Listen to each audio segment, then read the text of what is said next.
Hello friends, दो दिल एक जान के आने वाले एपिसोड में आप देखेंगे कि रघु अंतरा को रात को नीचे बुलाता है घर से बाहर।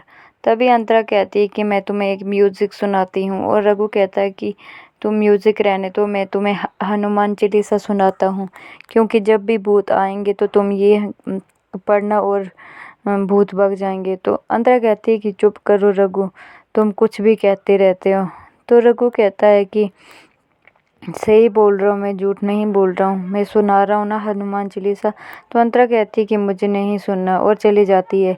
रघु कहता है मेरी बात सुनो। तो अंतरा कहती है कि नहीं सुननी मैंने तुम्हारी बात। तो अंतरा कहती है कहो क्या कह रहे हो। तो रघु कहता है कि तुम्हें रूठना हर बात पे अच्छा लगता है क्या। अंतरा कुछ नहीं कहती है और चली जाती है और कहती है कि गुड नाइट, में चली सोने। तो पीछे से रघु आवाज़ मारता है और कहता है कि तुम्हें हर बात पे रूठ के जाना अच्छा लगता है क्या।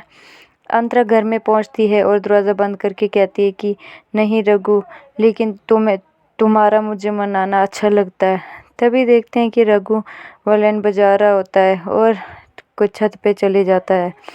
तो अंतरा भी अपने घर में सो रही होती है और जब रघु का वो आवाज़ सुनती है और अंतरा की नींद खुल जाती है और प्यार से रघु के बारे में सोचने लगती है। तभी यहाँ देखते हैं कि आजी अपने रूम में योगा कर रही होती हैं और खिड़की में से रश्मिका देख रही होती है आजी को और कहती है कि हाँ आजी, तुम ऐसे ही आधे घंटे तक योगा करते रहना, आधे घंटे के बाद ही इस रूम से बाहर आना। तो आजी को पता ही नहीं चलता कि ये रश्मिका यहाँ पे आई है। यहाँ देखते हैं कि रश्मिका नीचे नौकरों को जाके कहती है कि तुम हॉल का सारा सामान उठा लो और सफाई करनी है। यहाँ देखते हैं कि रश्मिका कहती है कि तुम पूजा करके बाहर निकले जाना। तो रघु यहाँ पे वर्कआउट कर रहा होता है। तभी रश्मिका चली जाती है बाहर रघु को देखने, लेकिन तभी वापस चली जाती है जब रघु उसकी तरफ देखता है। तो यहाँ देखते हैं कि वो सारा सामान हॉल का साइड पे उठा के सफाई करवा रही होती है। तभी देखते हैं कि अंतरा आ जाती है और कहती है कि यहाँ पे क्या हो रहा है, और रश्मिका कहती है कि मैं सफाई करा रही हूँ और तुम बैठ जाओ। तो अंतरा कहती है कि यहाँ पे कोई जगह नहीं है बैठने के लिए, इसलिए मैं घर चली जाती हूँ तब तक। तो रश्मिका कहती है कि नहीं, तुम इधर ही कहीं इधर उधर बैठ जाओ। तो अंतरा यहाँ पे जाके दया माई की झूले पर बैठ जाती हैं और रश्मिका बहुत खुश होती हैं कि अब आएगा मज़ा, अब आएंगी दया माई, तो फिर देखना क्या होता है। तो तभी दया माई अपने पूजा रूम से बाहर निकलती हैं और देखती हैं कि नीचे अंतरा झूले पर बैठी हुई होती हैं। तो दया माई को बहुत गुस्सा आता है और चुपचाप नीचे की लिए सीढ़ियों से उतरती हैं और अंतरा के सामने जाके खड़ी हो जाती हैं। लेकिन अंतरा को कुछ भी नहीं पता चलता।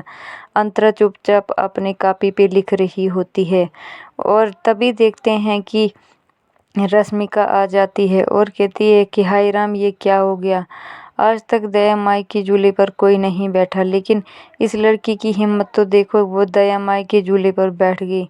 तो अंतरा कहती है कि मुझे नहीं पता था कि ये दया माई का झूला है, यहाँ पे इधर उधर कुछ नहीं था बैठने के लिए, इसलिए मैं इस झूले पर बैठ गई। तभी रघु की चाची कहती हैं कि इधर उधर देख के ही बैठते, चलो माफ़ी मांग दया माई से। तभी रघु कहता है कि क्या हो गया, क्यों चिल्ला रहे हो सारे। तभी रश्मिका कहती है कि तुम इधर नहीं थे, अगर तुम होते तो तुम एक चांटा भी लगा लेते इसको। तभी रघु कहता है कि तुमने क्या किया अंतरा, जा दया माई से माफ़ी मांग। तो अंतरा चुप रहती है। तो रघु कहता है कि इस बात पे कोई बहस नहीं होगी, मैंने कह दिया कि तुम दया माई से माफ़ी मांगोगी तो मांगोगी। अंतरा कहती है कि सच में रघु, मुझे नहीं पता था कि यह दया माई का झूला है, इधर उधर कुछ नहीं था बैठने के लिए, इसलिए मैं बैठ गई। तो तभी अंतरा जाती है और दया माई से कहती है कि मुझे माफ़ कर दो, आज के लिए नहीं, कल शाम के लिए भी। मैंने वो पटाखे इसलिए बजाए थे क्योंकि मेरी माँ की तबीयत ख़राब हो रही थी, क्योंकि मेरी माँ बीमार है, इसलिए मैंने वो पटाखे बुझा दिए थे। हो सके तो मुझे माफ़ कर देना। दया माई कुछ नहीं कहती है और सबको जाने के लिए कहती है और अंतरा डर जाती है कि पता नहीं क्या करेंगी। सबको जाने के लिए कहती हैं और अंतरा को नज़दीक बुलाती हैं और अंतरा को प्रसाद देती हैं और कहती हैं कि खुश रहो तुम और सलामत रही तुम्हारी माँ। ये सब देख के आजी बहुत खुश हो जाती हैं और कहती हैं कि ऐसी ही है दया माई, न इनकी गुस्से का पता चलता है